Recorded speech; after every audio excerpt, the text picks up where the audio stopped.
Vamos crescer um pouquinho mais com a palavra de Deus. Vamos aprender a ouvir o Senhor que fala conosco através da sua palavra. É o Bíblia no meu dia a dia. Então, caneta, caderno, vamos anotar e vamos acompanhar hoje o nosso estudo bíblico no Bíblia no meu dia a dia.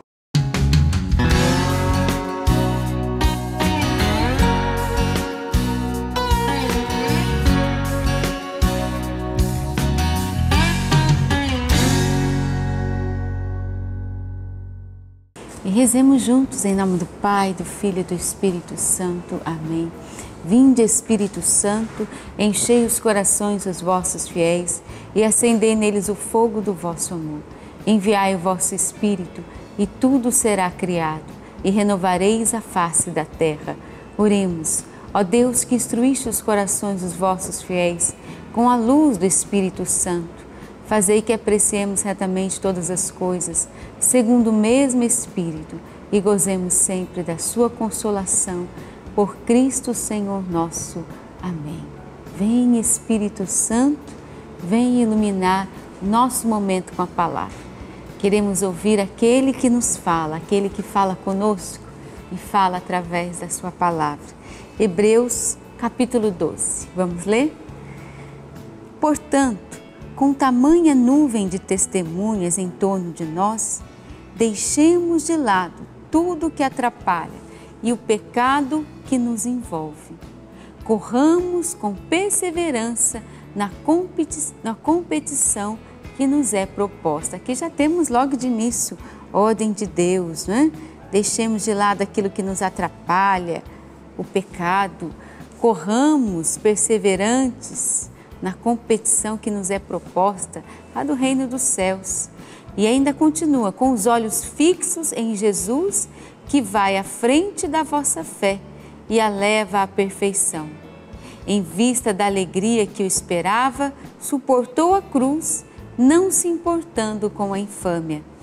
Pensai, pois, naquele que enfrentou uma tal oposição por parte dos pecadores, para que não vos deixeis abater pelo desânimo. E aí essa ordem continua no versículo seguinte também, e diz, não vos deixai abater pelo desânimo, versículo 3. Depois você anota as ordens, as promessas no seu caderninho e vai rezar com elas também.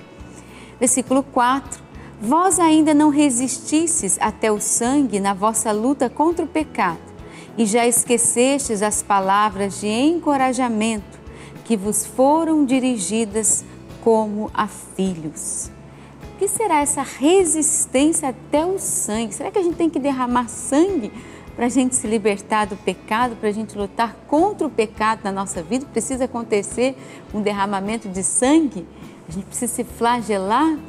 Eu acho que a gente pode perguntar isso ao Padre Xavier, o que é resistir até o sangue na luta contra o pecado? Resistir o pecado até o sangue quer dizer lutar contra o pecado até mesmo chegar ao limite do martírio. Isso é algo muito claro e muito importante na carta aos Hebreus, de lembrar que o pecado deve ser resistido, né? Se deve ter essa repulsa ao pecado, mais até do que o amor que se tem até a própria vida. É claro que aqui não se está falando de pecado simples, não é esse tipo de coisa que se está dizendo. O pecado que está em jogo aqui é apostasia, é esse pecado, quer dizer, resistir até o sangue, até a morte, mas de forma alguma ser infiel a Jesus, de forma alguma ser infiel às bem-aventuranças, ao Evangelho. Quer dizer, mesmo que alguém queira me obrigar, que eu seja capaz até mesmo de perder a minha vida, mas jamais de renunciar à minha fé, de cair na apostasia, porque isso é muito pior do que a morte, porque incorre numa segunda morte. É isso que lembra a carta aos Hebreus. Ou seja, o que ele está dizendo em outras palavras é coerência a qualquer preço. Ser coerente até o fim, ser fiel de verdade, mesmo que exija grandes sacrifícios. E eu quero resistir o pecado, que ele não reine na minha vida. Vou lutar sempre contra ele. Mas é todo dia. A nossa luta precisa perseverar até o fim. Vamos continuar. Então, o versículo 4, 5, a sua continuação, diz o seguinte: meu filho, Não despreze a correção do Senhor. Aqui temos mais uma ordem. Se Deus te corrigir, aceita. Não despreze a correção de Deus. Não te desanimes, continua, quando Ele te repreende.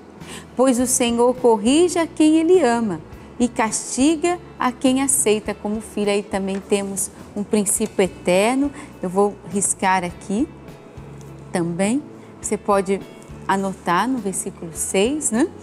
E você pode usar cores diversas. Lembrando que a cor é a sua opção, a cor que você quiser.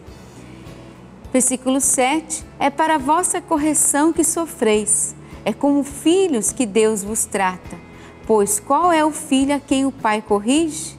Pelo contrário, se ficais fora da correção aplicada a todos, então não sois filhos, mas bastardos.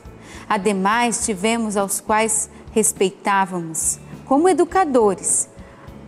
Será que não devemos submeter-nos muito mais ao Pai dos Espíritos para termos a vida? Nossos pais humanos nos corrigem como melhor lhes parecia, por um tempo passageiro. Deus, porém, nos corrige em vista do nosso bem, a fim de partilharmos a sua própria santidade. Temos aí um princípio eterno. Deus nos corrige para o nosso próprio bem, sempre vai nos corrigir para o nosso próprio bem. Versículo 10. Na realidade, na hora que é feita, nenhuma correção parece alegrar, não mesmo, né? Mas causa dor. Depois, porém, produz um fruto de paz, de justiça para aqueles que nele foram exercitados. Versículo 12 diz: portanto, firmai as mãos enfraquecidas e os joelhos vacilantes, tornai retas as trilhas para os vossos pés, para que não se destronque o que é manco, mas antes seja curado. Temos aí mais uma ordem de Deus. Olha, um capítulo recheado de ordens. Firmai as suas mãos enfraquecidas. Que ordem maravilhosa, né? Joelhos vacilantes. Procurai a paz com todos e a santidade, sem a qual ninguém verá o Senhor. Mais uma ordem, versículo 14. Vamos procurar a paz com todos aqueles que estão ao nosso lado, com aqueles com os quais nós nos encontramos.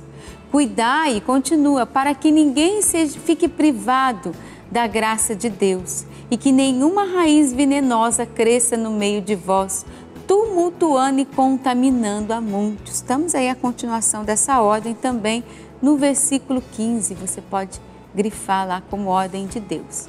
16, não haja ninguém dado à prostituição, nem profanador como Esaú, que por um prato de comida vendeu seus direitos de filho primogênito. Sabeis como depois, querendo herdar a bênção, foi rejeitado, pois embora implorasse, com lágrimas não encontrou a oportunidade de reparação. No iniciozinho, não haja ninguém dado a isso, né? A prostituição, nenhum profanador no meio de nós. Você pode grifar lá, versículo 16. De fato, não vos aproximaste de um fogo palpável e ardente, de negrume, treva e tempestade, da trombeta retumbante e do clamor das palavras que os ouvintes suplicaram não continuasse, pois não aguentavam o que era ordenado. Até um animal que toque na montanha será apedrejado. O espetáculo era tão medonho que Moisés disse: estou apavorado e a tremer. Vós, ao contrário, vos aproximastes do monte de Sião e da cidade do Deus vivo, a Jerusalém celeste, da reunião festiva de milhões de anos, da assembleia dos primogênitos, cujos nomes estão escritos no céu. Vós vos aproximastes de Deus, o juiz de todos os espíritos justos que chegaram à perfeição, de Jesus, o mediador da nova aliança e da aspersão com um sangue mais eloquente que o de Abel. Versículo 25, cuidado, não deixeis de escutar aquele que vos fala. Lindo, né? Cuidado. não deixeis de escutar aquele que vos fala. Deus fala com você. Não deixe de escutar o Senhor, uma bela ordem. Os que recusaram escutar aquele que os advertia na terra não escaparam do castigo. Menos ainda escaparemos nós do castigo, se voltarmos as costas a quem nos fala do alto do céu. Aquele cuja voz então abalou a terra e agora diz: ainda uma vez abalarei não somente a terra, mas também o céu. A expressão ainda uma vez anuncia o desaparecimento de tudo aquilo que participa da instabilidade do mundo criado, para que permaneça só aquilo que é inabalável. E 28, já que entramos na posse de um reino inabalável, sejamos gratos. Temos aí mais uma ordem. Vamos louvar a Deus porque temos a posse desse reino. Somos herdeiros, fomos salvos. O Senhor já nos preparou um lugar. E assim, sirvamos a Deus de modo a agradar-lhe com piedade e temor. Continue essa ordem, você pode riscar todo ele, né? Da cor que você quiser. Pois o nosso Deus é um fogo devorador. E qual foi a ordem que lhe chamou a atenção, o princípio eterno? O que lhe chamou a atenção do texto? Reze, faça suas anotações. Eu fico com esse versículo 12. Portanto, firmai as mãos enfraquecidas e os joelhos vacilantes. Tornai retas as trilhas para os vossos pés, para que não destronque o que é manco, mas antes seja curado. Deus me falou nesse versículo hoje: Rogéria, firmai as suas mãos enfraquecidas, os joelhos vacilantes, tornai retos os vossos caminhos. Que o Senhor falou com você? Reze com a palavra de Deus, que Deus ilumine o seu coração, que você escute o Senhor falando com você através da sua palavra. Isso é crescimento espiritual. O momento com a palavra, o momento que você reza com ela, que você anota, que você escuta Deus, é crescimento espiritual para a sua vida. Eu vou continuar aqui anotando, vou rezar um pouquinho com a palavra. Você também pode continuar fazendo aí o seu estudo bíblico. Leia novamente, quem sabe Deus vai lhe falar de uma maneira diferente. Eu vou anotar aqui que eu preciso fortalecer e firmar as minhas mãos enfraquecidas.